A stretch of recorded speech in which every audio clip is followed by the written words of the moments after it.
The Showtime Lakers are back. Who would have thought in the big 2024, LA Lakers will still be on top of the Western Conference? We got Pat Riley, Magic Johnson, and Kareem Abdul-Jabbar on the team. I know, wait, it sounds crazy. LeBron has regressed into a prime Magic Johnson to start this year. LeBron this year is averaging 23.5 points per game, 9.4 assists, 8 rebounds, 51.5% from the field, and 41.6% from 3. To compare to Magic Johnson's MVP season in 1988-1989, where he put up 22.5 points per game, 12.8 assists, 7.9 rebounds, shooting 50.9% from the field, and 31% from 3. Hearing those stats, am I wrong? Anthony Davis is playing better than Kareem Abdul-Jabbar ever did in a Laker jersey. AD this year is averaging 30.7 points per game, 11.4 rebounds, 1.8 blocks, shooting 56% from the field, 41.4% from 3. On the other hand, in Kareem's MVP season with the Lakers in 79-80, Kareem put up 24.8 points per game, 10.8 rebounds, 3.4 blocks, shooting 60% from the field. I mean, stats don't lie, right? Am I wrong? And also, yes, JJ Redick isn't as good as a coach as Pat Riley yet, but it is a work in progress. After 14 games this season, Lakers are 10-4. To put that in comparison, in 1984-85, the Lakers in their first 14 games were 9-5.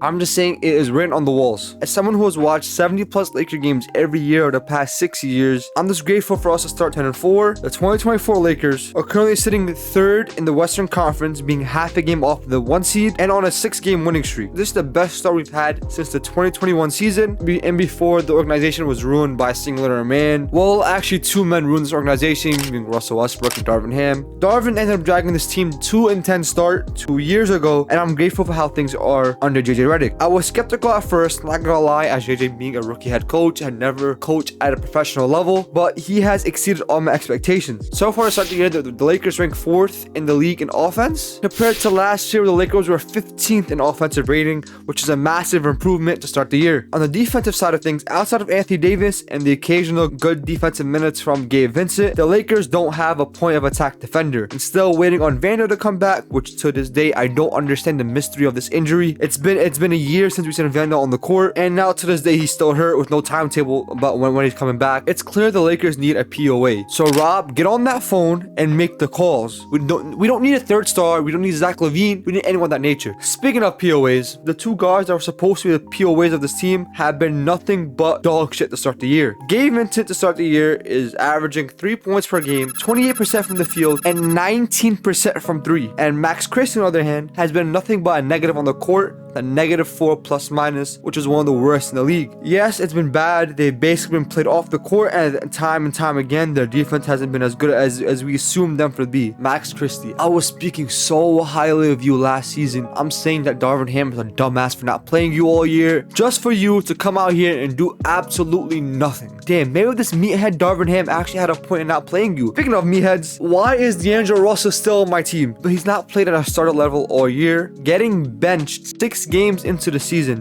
D'Lo, before he was benched, was averaging 12 points per game, 6 assists, shooting 40% from the field, and 29% from 3. When your starting point guard is shooting below 30% from 3, there's a problem. 3-point shot is something he really relied on, and when it's not falling, he becomes a liability. Getting benched for Cam Reddish. Played good in his minutes, don't get me wrong. It's been a lot better with D'Lo coming off the bench, putting up 10 points per game, 4 assists, shooting 46% from the field, and 33% from 3. Yes, it's still not great, but there's improvement, and we can take small improvements where we can. He's been getting outplayed by the greatest white boy shooter in the league, which is Dalton fucking Connect. Once he fell to us at 17, I was confident. Why did let this walking 6'6" bucket shooter fall under one of the greatest shooters of all time in JJ Redick? Last game, 2 nights ago, he had a 37-point game off of back-to-back 20-point games, shooting 46% from 3 ever since he became a starter. Another white boy that's been balling out this year has been Austin Reeves. His playmaking has improved, his ball handling has improved, and his defensive effort also improved a lot. Not saying his defense is good, his effort is good. Another positive about Austin Reeves that when he's not scoring, he's finding other ways POAs to become effective, unlike some people on the team. Outside of the POAs, the Lakers need another big man to not just play alongside AD, but to help back up AD. I'm tired of seeing Jackson Hayes and fucking Koloko. Yes, Christian Koloko gets real NBA minutes nowadays because we don't have another big man to play. Jackson Hayes is hurt and Christian Wood, so we need someone to get those minutes because Woodby Hachimura is also hurt. So now the only bigs on the team current day is LeBron and AD. Everyone else is guard, but come playoff time, if Christian Koloko is our backup center, we are cooked. Now let's get into the nitty-gritties of how great this team actually is. One of the best players in the league right now, who is currently 6th in MVP. Don't know why he's sick. He should be top 3. Anthony Marshawn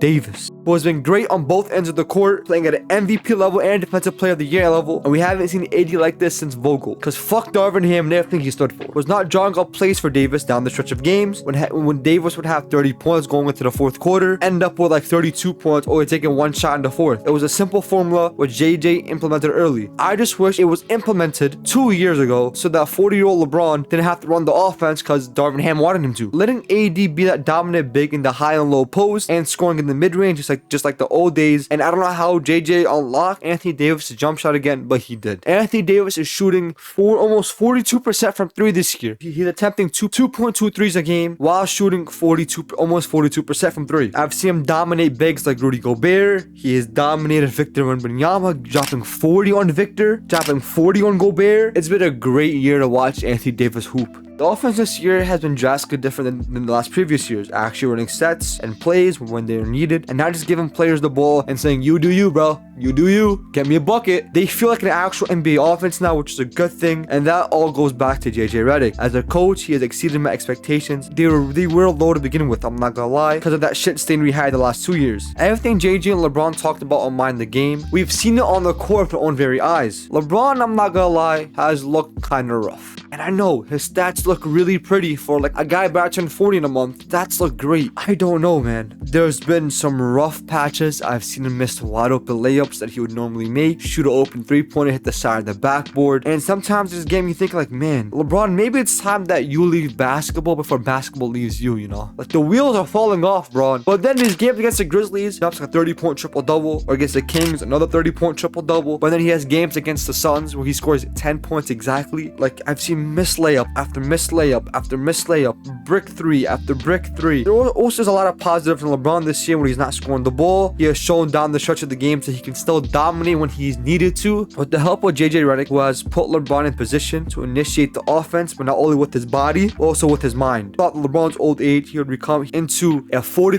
3-point shooter. And the play JJ Redick has them running throughout the games has been working effectively, getting players open, but the still missing key piece being guard POAs, forwards in general, and bigs. Speaking of forwards, I think a really great forward that'd be hard to attain, thrive, having him alongside Ron and AD. I made a video about this guy. The video's on screen now, and remember, go hard on them dudes. Salute.